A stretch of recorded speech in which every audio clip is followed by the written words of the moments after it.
Hi, everybody. Thank you so much for joining us for the latest edition in our series of Virtual Meet the Experts. Today is one I'm really excited about, especially because I've had a chance to chat with Gillian before, and I came brimming with more questions today, wanting to learn more and more about her and her career and what she enjoys doing in her day-to-day job, and also her plans for the future.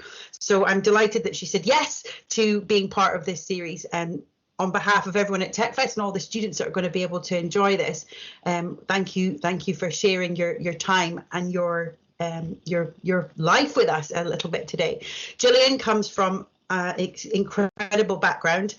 I think you've covered so many tick boxes throughout your different lanes and shifts and gears and opportunities at school, and you come with such a rich patchwork of experiences that you're going to be someone I think will probe lots and lots of questions. But your current position, you're part of the team at Tendeka. Can you introduce yourself properly, telling us your official title and a little bit about your current role that you have at the moment? Sure. Thank you very much for the introduction, and also for the opportunity to be involved in TechFest. So yeah, as you said, I work at Tendeka. My name is Gillian King.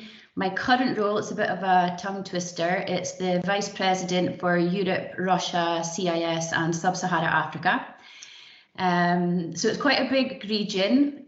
We design, manufacture and install very cool high-tech equipment that goes into oil and gas wells to allow the hydrocarbons to be produced to surface efficiently and safely.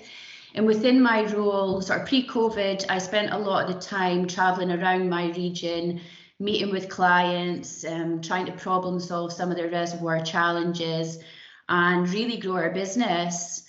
Prior to that, I spent about 7 years working overseas. So I spent a bit of time working in Malaysia and in the US, which was an amazing experience. And I've been back in the UK for 3 years now. And I'm really enjoying the opportunity to work in an industry that will play an instrumental role in the UK meeting its net zero goals and really driving the energy transition.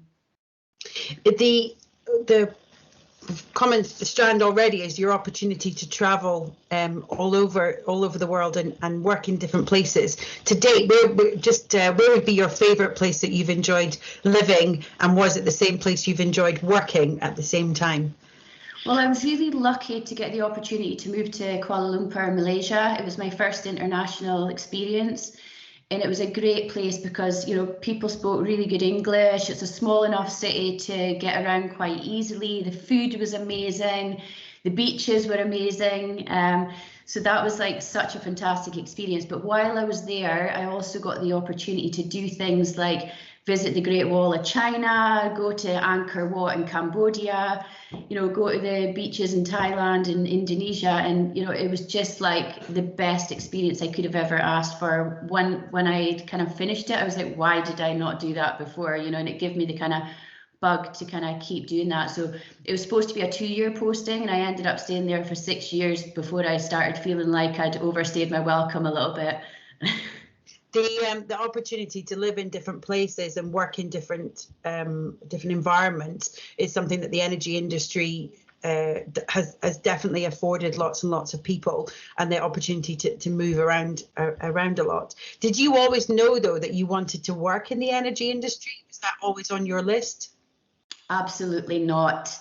I actually studied biochemistry at Aberdeen University because at that point in time, I think I wanted to be a forensic scientist.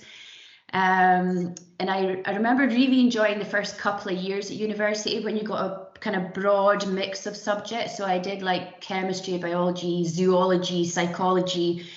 And it wasn't until like kind of third year when we started specializing that I realized maybe biochemistry wasn't quite the right one for me. So I then decided to do an industrial placement at a pharmaceutical company just outside London for the year. And that confirmed that biochemistry wasn't the right thing for me. So I ended up graduating after third year without honours, and took a year off and kind of travelled around Australia and New Zealand for a year to figure out what I wanted to do. What subjects did you do at school before you went to university that led you down the route of that biochemistry degree opportunity at Aberdeen? So I went to Dice Primary and Dice Academy just outside Aberdeen, and I did 5 hires, which were English, maths, chemistry, biology and physics. And I did 6-year studies chemistry. To be honest, I didn't have a clue at that point what I wanted to do, but I did enjoy the kind of hands-on practical aspects of the sciences. But looking back now, if someone had explained to me what an engineer was at that point in time, I probably would have gone down that route because I really liked physics and maths. I just didn't know what to do with it at that point.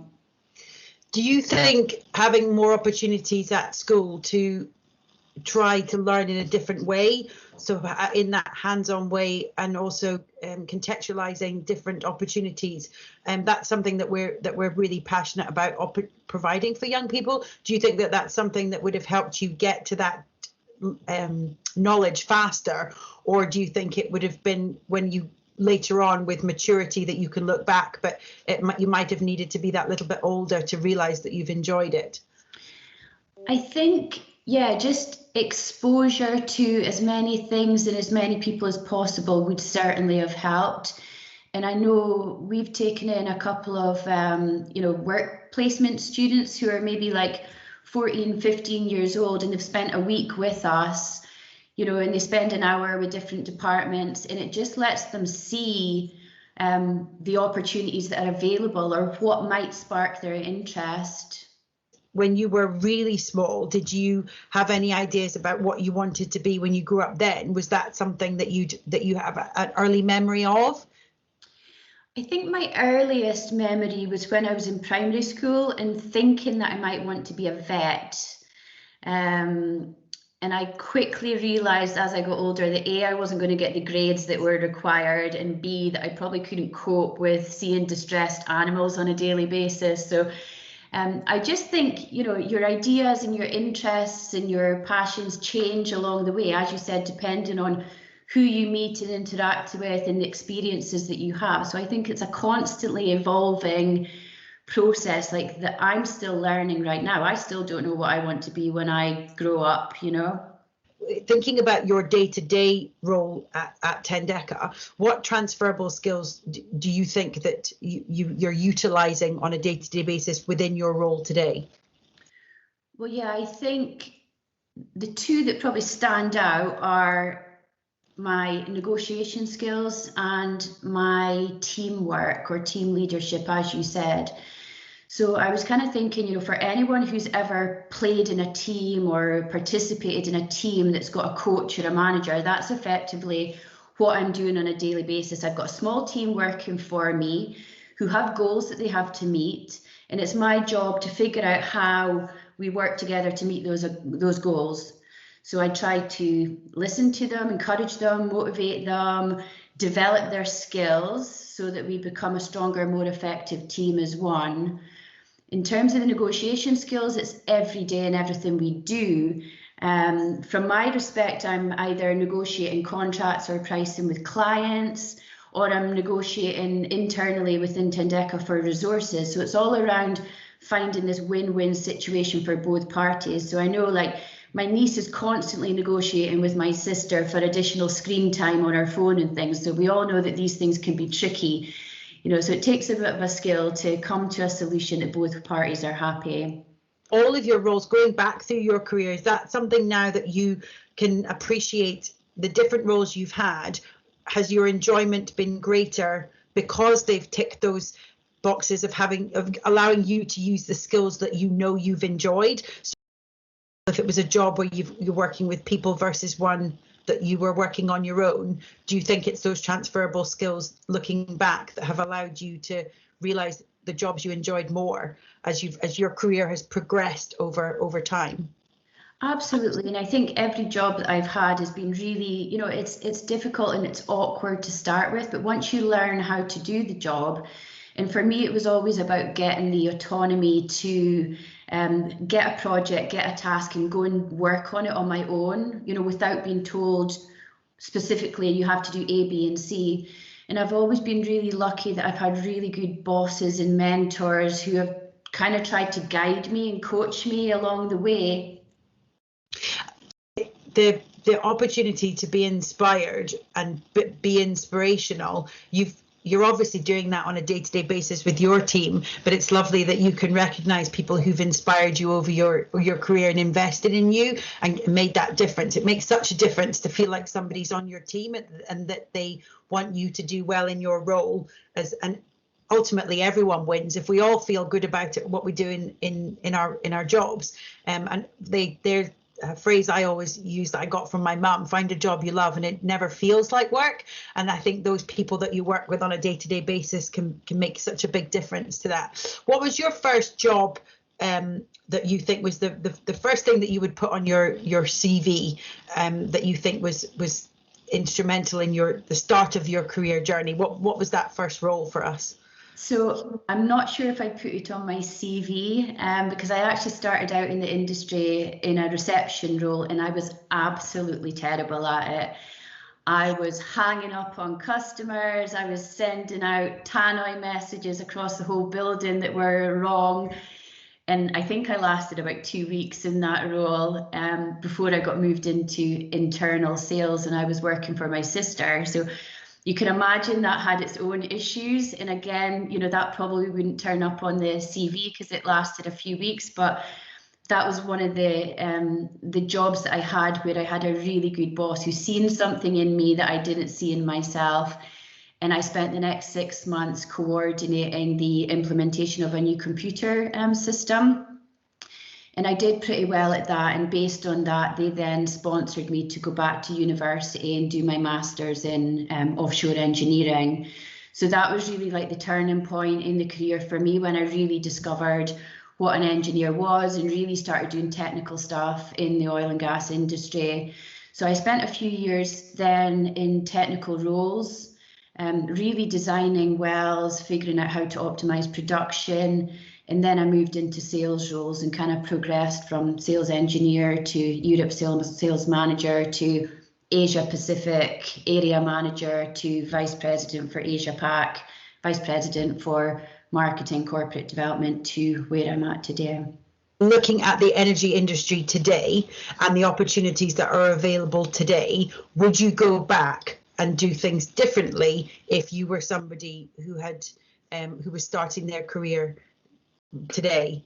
Would you pick different things? Do you think you would be attracted to other sides of the industry? I'm not sure that I would do anything differently. I've been really fortunate to get the opportunities that I've been given, and I see it all as being a learning experience and a journey that I've been on. So although I took a slightly unconventional path, I'm quite happy with the path that I've taken. And I understand that the oil and gas industry is not as attractive to young people now, but the oil and gas industry will play a fundamental role in the energy transition. And there's so many opportunities for us to develop new technologies and figure out how we're going to save the planet, you know, that I think is a really exciting opportunity for young people now to get involved in the energy industry.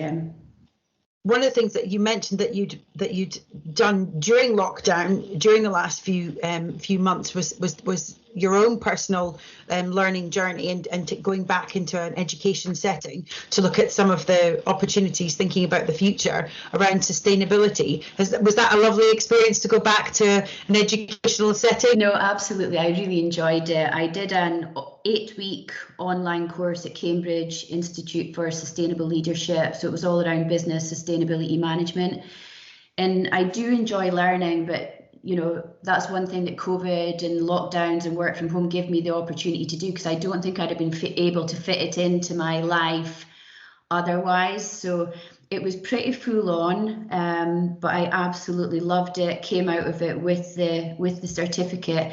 And it's really helped me to look at how we can start to reduce our dependence on fossil fuels and diversify the energy mix going forward. And it's also that it's the responsibility of every single person to do this. You know, the energy transition is not going to happen without everyone trying their best to minimize their carbon footprint. And I've been lucky that Tendeka have allowed me to take the information that I learned on that course and start implementing a carbon management strategy, putting a team together to measure our carbon footprint, but also looking at how our existing technologies can be used to capture carbon and how we could potentially develop the next new technology that will allow the energy transition to happen.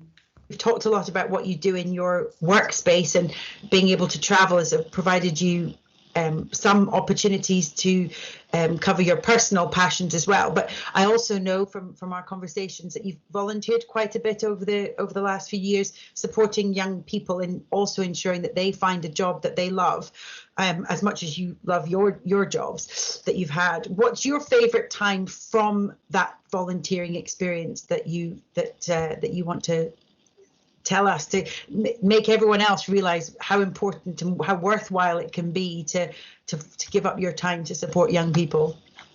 So yeah, I've done a few events through the STEM Ambassadors programme, and the one that probably stands out most in my head, which was such an enjoyable day, I was at Finechty Primary School for their World at Work week.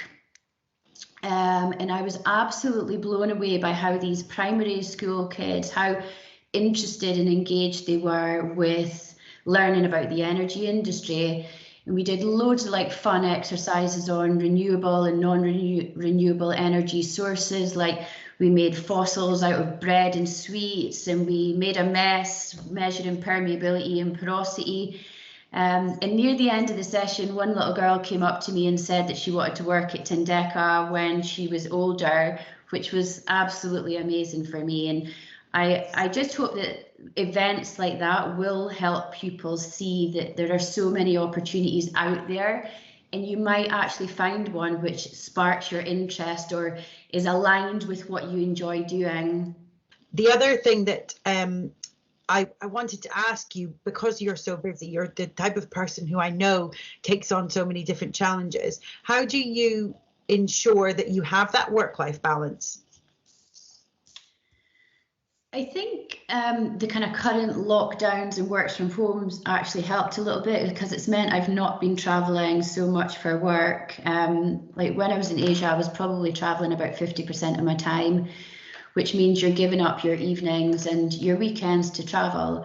And as I said, I went to some amazing places, so we wouldn't change that, but you are giving up your kind of free time. So now I make sure that, I try to switch my laptop off at a reasonable hour in the evening, and I try not to work weekends, so that I make sure that I get time with family, friends, exercising, or just other things that I enjoy doing. Would you say that that's been one of the gifts that this lockdown experience has given you, is that ability to have a more segmented organization of your time? I think so. Certainly with the online learning, as I said, I wouldn't have been able to do that if I'd been working. And I did find I spent so much time traveling, or even just, commuting around Aberdeen, getting to meetings, getting to offices. So now I've got, my day in my home office, that I get so much more work done. And then it allows me to take the time off in the evenings or weekends. I know there's two different schools of thought in Tendeka. Certainly there's half the people are really enjoying the working from home and the new kind of work-life balance, the additional time with family. And then the other half are finding it really difficult to switch off the computers and end up working till 10, 11 o'clock at night, which is obviously not healthy. So it just depends on individual preference, but certainly I'm quite enjoying the work from home.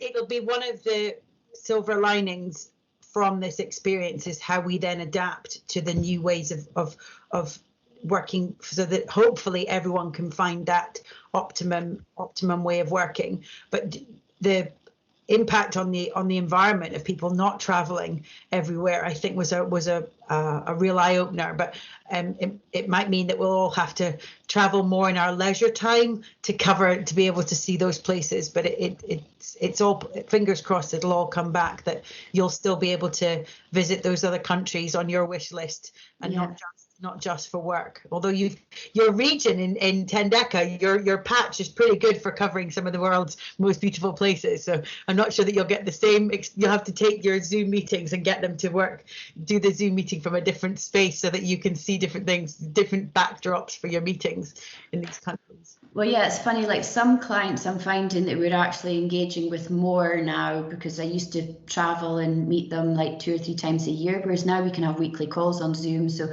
some clients that's working. There's other areas where, you know, you need to be there, you need to be face to face, like Russia, for example. It's really difficult because of the language, the communication, to be able to understand what's going on and develop those relationships. So yeah, it'll be interesting to see how we adjust going forwards. I think it would be really disingenuous for everyone just to go back to the way we were working before, which I'm sure we won't. I'm sure there's some lessons to be learned from this. What is your TechFest takeaway for our young people? I guess it's like what I spoke about earlier, is recognising that the energy industry is a super exciting place to work right now. You know, the global population is increasing massively, and with that, there's more and more people need access to international travel, cars, mobile phones, tablets, heat, light, electricity, power. So the demand for energy is increasing. We need to meet that demand for energy, but at the same time, we need to significantly reduce our carbon emissions. So it's a massive challenge to diversify our energy mix and reduce our dependence on fossil fuels. Now, that can only be done by doing things differently, by getting fresh ideas, new people into the organisation, into the industry, to develop the technologies that will be needed, to develop new business models that be needed. You know, what's required is completely different ways of working, completely new jobs that we said have not even been invented yet. You know, so it's a really exciting time for any young people, any budding kind of scientists, engineers, mathematicians to really play a part in like future of the planet. You know, it's a massive task, but a massive opportunity. It's an exciting time for people who enjoy that challenge and enjoy that adrenaline rush that you get when you get given a problem and a challenge, and the engineer that you are, the problem solver that you are, and the team you've got around you, you can tell that you're excited for what's coming next, and you're up for the challenge, and that's why I'm so appreciative that you've given your time to chat with us today, because I know how busy you are. So I'm so grateful, and on behalf of everyone at TechFest and all of our supporters who make it possible for us to be here, thank you very much. And to the young people who I know will have lots of takeaways that they will take from this, thank you so much for your time, and I look forward to hearing what you do next. And for anyone wanting to learn more about Tendeka, we can put the website in the link, and you can learn more about the industry, and also how you're involved in this energy transition and what's happening next for young people. But thank you ever so much, and till the next time. No, it's been my pleasure, and yeah, feel free to reach out again, or if any, you know, I hope the interview is useful for some people, and if I can continue to support and help, do so. Until you're allowed back into those schools to meet the young people, it's a nice opportunity, but also because everyone's now able to connect in a different way globally. So it's lots of classrooms that you'll be in. So it's nice. Thank you so much.